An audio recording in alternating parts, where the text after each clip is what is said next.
So Chad came up with this kind of health on 5 levels. That's the slide. Okay. Let me kick it over there. I'll just let you drive I'm this not thing. sure where you're looking. What are you looking at over there? I don't know. I was just thinking in my head. I'm like, oh, okay. He just liked it, you know. I had lots of energy before the song. The You song did. killed me You out a did. little. That Like, all right, sugary. that's good. He must have been something that just totally crashed. No, I'm doing just good. Kidding. He's tuned in. Health on 5 levels. Go. So the Physically. He even did like CR style. He added an acronym to this. So we're asking, are you physically healthy? Are you emotionally healthy? Are you relationally healthy? Are you mentally healthy? Are you spiritually healthy?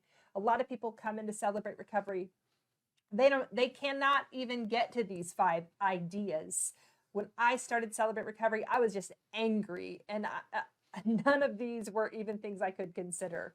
At the time, I would say I was a lot skinnier, but I was so physically unhealthy. I hardly ate. I overexercised. I didn't sleep at all. I was anxious all the time. And so we already have kind of broken down physically what it looks like to take good care of your body, to consider what it looks like to take good care of your body, make good, healthy choices of physical self-care. Then a few weeks ago, we tackled what it looks like to be emotionally healthy. When you have anxiety, when you have sadness, when you're angry, when there's unforgiveness, when we have these emotional things that kind of stunt our ability to recover, they really get in the way of our growth. And so how you can assess those and really do something different about them. So this week we are tackling relational health. And man, relationships are a tell for a lot of things. You're chuckling. I mean, I'm just thinking, like, true. Look at your relationships. It'll tell you how healthy you are. If you are not, if you don't have healthy relationships, it's a good sign that there might be some unhealthy patterns in your life. Some things going on. If you can't maintain friendships, if you can't interact well with any of your family members, if you are constantly switching jobs or unable to hold a job down, there are some things that it is worth looking at to go, hey, what are some of these relational patterns and what are they really revealing? And so we are going to tackle them tonight. Like football. Like we're just going to... I forgot today was Sunday. I had fantasy football. I haven't even looked at it I'm beating you. No, actually, I'm beating somebody else. But okay, good. As long as it's not me, I don't care. I'm winning. Yeah. All right, let's stay focused on... No, stay focused on this teacher. Okay, good. Relational. Let's dive in. So this is level 3. So we've already, like I said, done physical health, physically, emotional. Now we're doing relational. How well we interact with others. Did you say mental and spiritual are coming? Mental and spiritual are coming. Those are the next few weeks. And then we're going to do a Christmas one. Yeah, there you go. So, but 3 levels, it's how we interact with others in our lives, how we interact with the people around us. What does that look like? Our relationships are really a tell for most of what we do. We've kind of said all that, but really that's what we're talking about. It's like, how are we doing with our relationships? Our relationships they're where we a lot of times find safety. They're where we find comfort. That's kind of the most healthy way that we can be as far as comfort and things like that. We've talked about that a little bit when we talked about emotional. Okay, so go ahead. Here's what we're going to do. You go first. You just I'm going to go. I know, but I'd say it a little bit more concisely. It takes us a couple of minutes to find our rhythm. We got to find a rhythm. It's with our podcast, too. It's good. Get that feedback. Keep going. Yeah. So, types of relationships to consider when you're asking yourself, just like if you're doing a heart check, this is something you consider. Just like we talked about physical, your eating habits, your sleeping habits, your exercise habits, those kind of things. If we're thinking relational, we can't just go, I have 1 or 2 good relationships, and that's the definition of a healthy relational life. So ask yourself, how are your relationships at work, professionally, with your family, familial? I like that word. Familial. How are your friend relationships? What does your community look like? What does your romantic relationship look like? How you doing over there? I'm doing all right. All right. What about to strangers? I think about the Good Samaritan story, and the idea of love your neighbor as yourself. And in the context of that, your neighbor was somebody you didn't know. So how you treat a stranger is how you treat someone. What does that look like?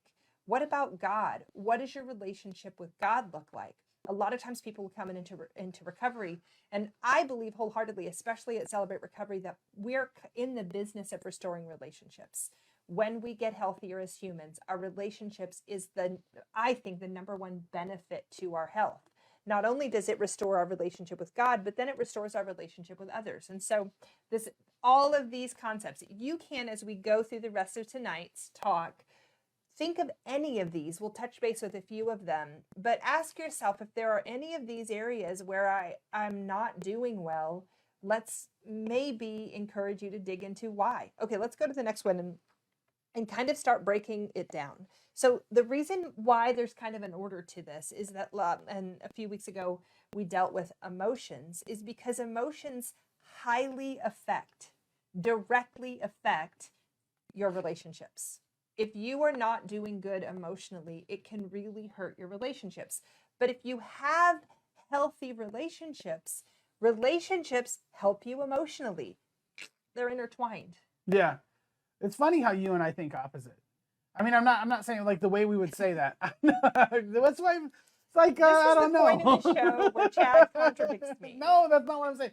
I would just say it the other way. I would say that our emotions kind of tell us how we're doing relationally. So if I feel like I'm anxious all the time, or I'm super, I don't know, sad or overwhelmed, or if I like, there's probably a pretty good in those emotional kind of things that we feel, right? Or even depressed or lonely, which it seems obvious when I say lonely, right? Because lonely like connects right to being alone. But I'm like, those emotions really do tell you how you're doing in your relationships. And it's funny because so often when we feel these big things, a lot of people tend to isolate with them, or they become kind of anxious and critical with them. And it's like, and we try to like solve it through some ways that don't work so well. And so we end up being alone. And then we look at our relationships and think, well, heck, why aren't they going so well? Well, because we've isolated, or because we've become critical of all the people around us to kind of deal with our emotion. What are you thinking? I'm thinking about how you think. Because I wasn't saying it negative. I'm just saying we think of the opposite side. I don't know. So you're saying Golly. My emotions, if I'm doing emotionally unhealthy, then I'm doing relationally unhealthy. Yes. Okay, here is I'm saying that a lot of times we need a relationship to help us regulate emotion, but a lot of times the way that we deal with our own emotion keeps us out of relationship. So there's like, is it both symbiotic? hands. Is that the word that I'm looking for? Sure. They have a. Well, here's what I think though. If you have, let's say you've worked on your relationships and you have healthy relationships, and then you have like a little bump mentally or emotionally. If you have good relationships, I can come to you and I can say, man, I'm feeling anxious about da da da da da. And it might not be a relationship. Maybe it's finances, or maybe it's my own personal, self, or maybe it's maybe I ate something funny and I feel anxious. I don't know. But if you have really good relationships, then you're able to lean on those to kind of regulate, to co-regulate. But you can't have really good relationships if you have completely messy emotions. You can't have completely messy emotions if you have really good relationships. The rest of the teach is going to go great, you guys. We're doing good. Okay. I'm just saying there's a very deeply connected relationship between relationships and emotions. They're really tied together. If you think about it, more tied together than a lot of things. For example, here's how I kind of want to break this down. If you are physically out of shape, you can still have decent relationships. Yeah. But for me, if I'm tired and if I haven't eaten well and if I'm insecure because I don't like myself, that kind of affects my relationships. But it's different in how much this emotional and relational bond really is affected. Yeah. Now, spiritual is going to be the last one we talk about, and mental is going to be coming next week. Those two do affect, but I can almost kind of, people who aren't spiritual still have decent relationships. They, golden rule, do unto others as you do unto you. They can be kind to each other. They rate their relationships as well or higher than people that are religious. Faith-based. So, believe in God. So it doesn't necessarily mean if you say, oh, I have a good relationship with God, that you're emotionally healthy or relationally healthy. I am always shocked at people who believe their spiritual life is great and they are unable to interact well with others or work through conflict or handle their emotions. And so these really kind of are all on a continuum of health and how they interact with each other. So let's kind of keep going in this. Sorry, that was totally probably a sidetrack. It's okay. No, I think it's important to say that this is why it's not just do this, 5 things. I mean, living and getting healthy and being in recovery, there are all these different layers to it that I think it's important for us to dig into. And I'll have people who have gone through step studies, who have answered their questions, who have shared their inventory with a sponsor, who are starting to feel better and healthier, but still have a few areas that they haven't really dug into. I love in the A to Z sheet, one of the solutions from the problem and solution side says, really dig into your area of recovery. Figure out why you are making dysfunctional or poor choices, and start to make healthier choices in that area. And so we're asking all people, maybe you're really physically healthy, you eat well, you exercise, you get good sleep, you're the epitome of physical health, but relationally you're unable to have close or intimate relationships, or maybe your relationship with God is still distant and feels not close. I mean, that's why we have to kind of consider these different elements. Yeah. Well, and there's so many layers to recovery. I mean, there's 12 steps even in our program. And so it's like, these are all things that you're constantly kind of chipping away at. It's funny too. And I know we've got other slides we got to get to, but it's like this process, all of it is a process. It's like, I try to get kind of like some of my physical health. I try to get some of my emotional health, and that physical and emotional and kind of relational stuff, they all kind of play off each other. So as you get healthier in one, you kind of start to get healthier in the other. And as you get healthier in the other, they kind of all kind of feed on each other. Yeah. And then you think about it, like how many of us have had, or had friends anyway in recovery who have had a emotional or relational breakup or something, and then they relapse. Yeah. Right? It's like they can kind of throw us off, and then they take us down this trail that doesn't work so well. So it's like, that's why community, in many ways, we're just trying to give you guys and give ourselves, and this is why I kind of thought about this, was to have a language to go, how do I talk about how I'm doing? Yeah. Instead of trying to say, somebody asks you how you're doing, how do you even talk about any of this? Everything's fine, I'm fine. Well, you lie, that's fine. Right. But I'm saying, we want to try to break it down so we can go, what are the buckets? What are the areas? And so really when we're talking about relationship, I feel it's one that just kind of like branches out into most of them. Yeah. Anyway, I'll keep us moving. No, it really does. I was just thinking too, in my mind, I'm thinking of what my recovery process looked like and how I had to start tackling some of these. And I didn't do them necessarily in this order. Chad hadn't put this acrostic together for us yet. And so I tackled mental health, and I started kind of digging back into my spiritual relationship. And one that isn't on here, I don't know where it would fall, is financially. I was really not in a good place financially. I don't know if you could call it financial health, or where that lies. But go ahead, yeah. All of these are just areas that it's like, hey, healthy living looks a certain way. And for most of us, when we enter recovery, none of these things look healthy. I mean, it is not shocking for me when somebody comes in and says, not only am I emotionally tapped out, all my relationships are not authentic and feel strained. Financially, I don't have any money and I'm living paycheck to paycheck, and I can't seem to get ahead of it. I mean, like, it's just like all the things. And so we just have to start one step at a time, one day at a time, one of these areas at a time, asking ourselves, what is the thing that's keeping me from having health in this area? Yeah. And so if we're talking about relational, let's go to the next slide. We want to consider how these elements show up in relationship. Are your relationships authentic? Is my relationship with God authentic? Is my relationship with my spouse or romantic partner authentic? Are my friendships authentic? Now, I want to make a distinction between authenticity and vulnerability, because I can be vulnerable, but I'm really going to be vulnerable to people who have earned the right to see my vulnerability, people who I trust can respond to my vulnerability. It's not like I'm going to talk to the checker at the grocery store and just be vulnerable with all the things. I feel insecure today, or whatever. No. That's a different kind of thing. But I am going to live an authentic life. Let's say the checker says, how are you doing? I might be like, well, I'm having a harder day than most. I mean, that's not completely, but if Chad says, how are you doing? I can say, man, I'm feeling insecure and just pressure, or this or that, or the holidays are coming and I haven't even started shopping, or whatever the thing is.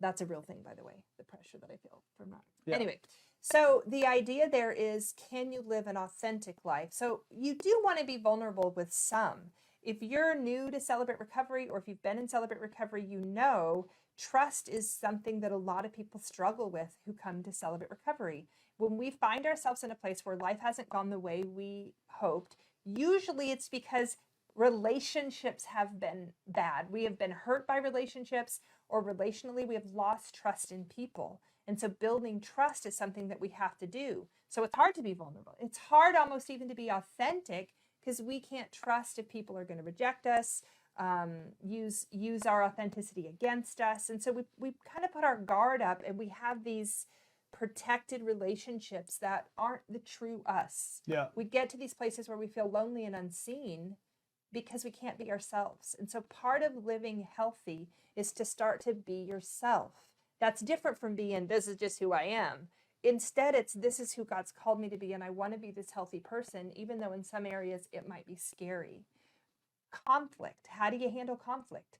At work, how do you handle conflict? In your closest relationship, how do you handle conflict? Yeah. With your friends, how do you handle conflict? With authority, if you're Celebrate Recovery leader, if you're pastor, if you're somebody who is somebody in authority, if I didn't have my hands, I don't think I could talk. I think we'd have a problem. We'd have a real if someone problem. in authority comes to you with constructive criticism or an opportunity or something that you have to work on, do you receive it well, or are you a victim? Is it bad? Is it like, these are kind of things that you have to kind of think about. Intimacy, not just the word physical, not just physical intimacy with your spouse, but like in your friendships. Can you allow somebody to see the real you, to see your flaws? It's hard in step study when you have to share your hurts, habits, and hangups for the first time, to share your testimony and share the hardest parts of your story, and then allow somebody to see those and then still respond and embrace you. That's having intimate relationships where you say, I see you, you see me, we accept each other. That's a healthy relationship. You know, I was thinking about this too when we were talking about this slide earlier, and I want to make sure I'm not stepping on any of these other ones. Yeah. But it's when you think about doing your inventory, you know, I don't remember exactly the columns, but it's like what was the event, and then like who was the person, and it's like that's the part of this that kind of relates to me. It's like that who was the person. It's like we have learned to protect ourselves, to not be vulnerable, to not be let people into us, to see us, to know us, because we've been hurt by people. You know, our inventory is a really good example. If you've been through, you know, the fourth step and you look back and say, how was I hurt there? I can almost, I can't guarantee, but I can almost guarantee that you can relate the way that you behave in relationship now to the wounds that you received on that inventory. And so we can say, hey, why am I, and I can say this about my inventory, why do I tend to behave this way? And I would say it's because, you know what, I've learned that maybe acting or being or sharing or behaving in another way isn't so safe. I'll end up getting hurt. And so really, I feel like relationship is central. I feel like the 12-step program is almost a relationship program. It kind of shows you how to set healthy boundaries, start to do things differently, start to have new ways of thinking about things and looking at ourselves and looking at our past. And so, I mean, heck, if the fourth step, if it does anything, it points out how important relationship is when we talk about wounds or hurts, right? And how important it is for us to kind of recognize those and move forward and find ways to have relationship in a new way. If it wasn't for people, we'd all be fine. Yeah. Or not. Or crazy. Or we'd all be lonely. Yeah. It's the thing. We long for connection with others, but that connection with others is scary for most of us because we've been hurt by others. Yeah. And so there's this longing that we have, but also this danger in it that makes us hesitate or makes us kind of start to make poor choices in the meantime to feel something different or to try to overcome these issues, to try to change who we are. And so, man, this is important in our recovery process, is really looking at our relationships and how we play them out. Let's go to I had somebody challenge me one day. They said, what hurt isn't relational? What hurt isn't from another human? And I'm like, well, maybe if you fall and hurt yourself, but I'm like, that's not really what we're talking about. I don't think it was like that doesn't count. Physical stuff gets healed. I'm like, oh, okay. I'm like, so most of our wounds, most of the big things in our lives happen around relationships. So we have good reasons not to trust relationship, but to get to health, we're going to have to. I mean, it's part of how we get away from our addictions, probably, because addictions are generally where we went to kind of deal with the pain of relationship. And so the way that we really need to heal relationship is in relationship. Okay, I love that quote that says, sobriety isn't the opposite of addiction. Connection is Yep. the opposite of addiction. I And agree. so if we Yep. are connected relationally, our addictions kind of, our hang-ups and habits kind of go by the wayside because we have healthy relationships. And that's the thing that we long for. Yeah. That's what actually makes us feel the best when we have these good connections. Okay, let's True. go to the next slide, because the idea here is, can you be your best you in all of the areas? At work, with God, with your family, with your friends, in your community. You know, Celebrate Recovery kind of creates this bubble, open share or step study, where you can start to kind of step into the identity God has for you, to be authentic, to say, here are my deepest secrets or concerns, and to be accepted in those spaces. That's the truest you, right? When you have a friendship or a relationship where I can say, here is all my stuff, I got nothing else to share that's bad or that I'm afraid of or that I'm worried that if you know it, you won't like me. You have seen me. You've seen me get angry. You've seen me have to apologize. You've seen me have insecurities. You've seen my shame triggers show up. You've seen all the things and you still accept me. Am I that person? Or are there areas where I'm still guarded? Am I still protected? Now, obviously, there are some things you're not just going to share with everybody, but the idea is still, am I afraid that if the people I'm with know the real me or the deeper stuff, that I'm going to be rejected? Then sometimes we can get pushed on to be that authentic person. When I think about stories in the Bible, and I think about if we would have pulled the characters, hey, David, we're writing a book that's going to go down in history. Do you want us to leave out the little, the murder and the adultery part, or do you want us to include that? What do you think he's going to say? Hey, Paul, we're writing a story about the impact that you had on Christianity. You think we should leave out the part where you killed the whole bunch of them before? You got into yeah. So I think so many of us think that we can make an impact by keeping our story protected, when the reality is God wants to use the transformation of our life, of our hurt to our healing, our healing, to make the impact, the God impact that we're called to make. And so I just think it's worth considering if there are areas of your life relationally that are still really guarded or really protected where you can't be authentic. You might want to consider why, what it is that you're protecting, what it is that you're afraid of, and what it looks like to have freedom in that area, to be the you God's called you to be.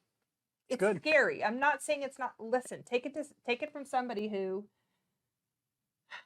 shares her story a lot. It's still scary 16 years later. Yeah, 10 years later. Yeah. Anyway, let's keep moving. Keep on moving. I'm waiting. You got the button. Well, okay. I want to make sure you get all your words that you need to say. I got a lot of words. This I can is just important. keep talking. Okay. Every week we've done this teach. We've done it on, again, physical. We've done it on emotional. This is relational. We talk about what unhealthy in all those categories look like. So this is the unhealthy in relational category looks like. You're inconsistent in community, meaning like, I know people who they'll be in a community group and it's the community group that's going to be the group for them. And then a year later, they're like, yeah, something didn't go right. We're going into another community group. Yeah, something didn't go right. We're going into another. Like they're 4 or 5 or 6 community groups later. And I keep kind of thinking, what is wrong with the community group that it's never the right community group? Or could it be, what does it look like for you to interact? Or it seems like it's worth considering why. Same thing with jobs. Inconsistent. A job is kind of a community. If you're inconsistent in your ability to, maybe you get in a job and you realize it's not the job for you. Fine. There are definitely outliers to these categories. However, if there is a pattern of inconsistency, that might be a relational issue. We just talked about being is it unauthentic or inauthentic? I think I got the wrong word there. It's all right. Inauthentic, I think. Inauthentic. Sorry about that. Unable to resolve conflict. Are you somebody who just blocks, unfriends, avoids, says I'm done? Well, and it's funny because I can't help but always say the opposite thing that you say. What is going on with me, y'all?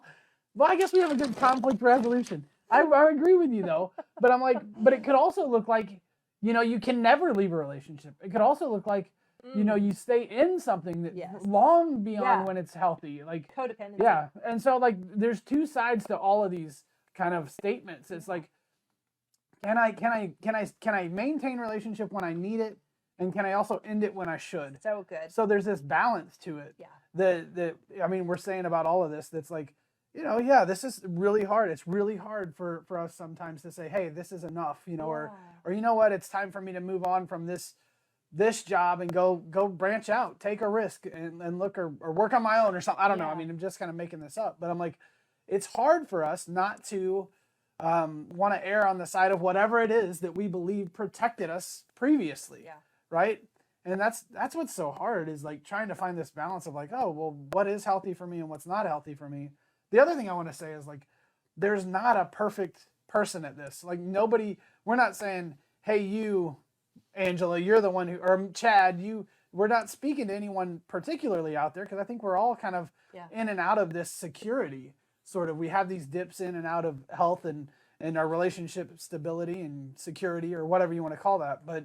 But just as we're thinking about it, I'm like going, man, it's tough, because there's not like a cookie cutter answer to most of this. There's not like a simple, we're trying to kind of throw these buckets out here and say, look at this.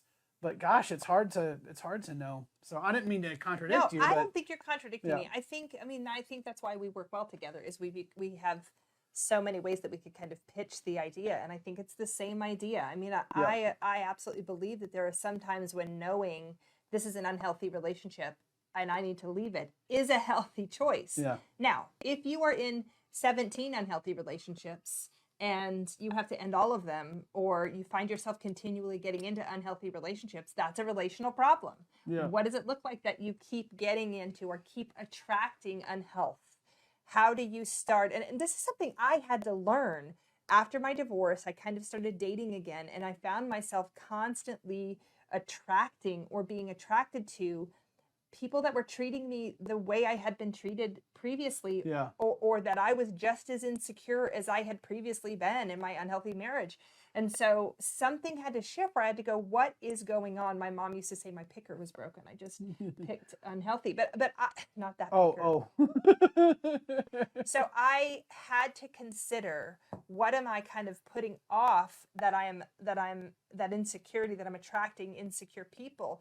And the reality is, unhealth is attracted to unhealth, and health lends itself to being around more healthy things. When I started setting boundaries, unhealthy people didn't want to be around me, because I wouldn't tolerate being treated badly, or I would leave if it got unhealthy. So as you start setting boundaries, people will naturally fall off, and you'll find yourself around healthier people. And as you grow, your circles will change, because people will respect your boundaries, understand, also be authentic. I always say I'm in process, and therefore when I'm around people who aren't in process, that relationship is hard for me, because it puts a pressure on. If I'm going to talk about what God's working on me this week, or what I'm dealing with emotionally, and somebody has no emotional awareness, they're going to look at me like, why are you talking about? You should calm down, lady. Yeah, whatever the thing is. Oh, emotional lady. Let's not discuss those negative emotions. That's from Robin Hood. Anyway. I like it. The original cartoon Robin Hood, by the way. Okay, so the idea here is, are your interactions with others strained? And if you find yourself saying yes to that a lot, my relationships at work are strained, my friendships are strained, my family is strained. If relationship is hard, why is it hard? What is going on for you? Is it anxiety? Is it fear of rejection? Is it afraid of being found out, or that your stuff will be revealed or used against you? And how do we work through that stuff so we can have some healing, so that we can have a little bit more basically level of comfort in our ability to just interact with people? Yeah. Well, I don't want to say this is, I know we're on our last slide. Yeah. But all five, like, they do relational limitations, they're out there. But before we get to that, I want to say, you put the slide up. I know, I did it for you. Okay. But see, sometimes you do the exact right thing, and you still get in trouble. Relational limitation right there. But what I was gonna say is, this thing that you're talking about, like, whether you're anxious or it's like a felt sense. So that's why it starts with the physical. Pay attention to that. If you find yourself going, whoa, my body's telling me something big here, that's where you know that you're going to get off track. Yeah. I mean, in every conflict or every like really hard conversation that I've had to have or breakup, you know that like that is happening in your gut. That's happening in your body. Your body has a physical response to these big moments. And so we can kind of listen to that, and it'll clue us in that, oh, this is the moment when things kind of go wrong, both emotionally, but also relationally. Yeah. Right. And so that's where I was thinking, like, if you feel yourself doing that, I think that's a time when you want to pay attention. You want to go, whoa, where am I going and where is this taking me? Is it somewhere I want to go? Yeah. Right. Okay, go ahead. Sorry. So really quickly, the last one as we wrap this up, relational limitations. We talked about all these. We talked about physical limitations, emotional limitations. For relational limitations, you might be like, I was thinking about this idea. What if you want to work on your relationships and there are the opposite side of the relationship doesn't want to work? Like you're in a marriage that you feel committed to and you're doing all the work that you can, but maybe your partner is not a believer or doesn't want to work on their stuff. And you have committed to stay in that relationship, even though that's an outlier. What if you want to stay in community with your family, even though they're unhealthy? And so you set boundaries and you set parameters in how you relate to them, even though they're not reciprocating authenticity or vulnerability or the level of health that you're working towards. So there are going to be times when you can say, well, you know, there's this jerk that I work with. My work is mostly okay, but this one person, that's an outlier. Or my family is really hard to deal with relationally, but I want to stay in relationship with them. So that's an outlier. So there will be. If you're aware of it, it's an outlier. Yeah. If you're aware of it and you have made steps or a plan so that you can stay emotionally and mentally healthy or physically healthy in this space with that unhealthy relationship, that is different than if every single category we discussed is an outlier. You might reconsider how you think your relationships are healthy. Right. Yeah. If you're having to make adjustments in every single area all the time, we might look at ourselves a little bit, but yeah. And I would encourage you, let's say you find yourself going, this is a hard one. Like in all of them, we've said physically, if that's one you need, get a personal health coach or get a nutritionist or go work through. We talked about the Daniel plan. Emotionally, we discussed that there are, resources that you can be emotionally healthy. Relationally, if you are struggling relationally and really want to dig into this, we encourage healthy therapy. We encourage not just community, but also talking things through with someone. Maybe you have a sponsor who has the time to process that with you regularly. If not, let me know and I can help you get a referral to the Joshua Center. Or you can, if you're in a different area outside of Northwest Arkansas, or you want let us help you find a resource or call somebody that you know that's a therapist and say, hey, I need to talk through some relationships that I need to assess. Is this healthy? Here's the reasons I might think it is or it isn't. And what do I need to do to start having healthier relationships? Okay, that's great. We got to close it.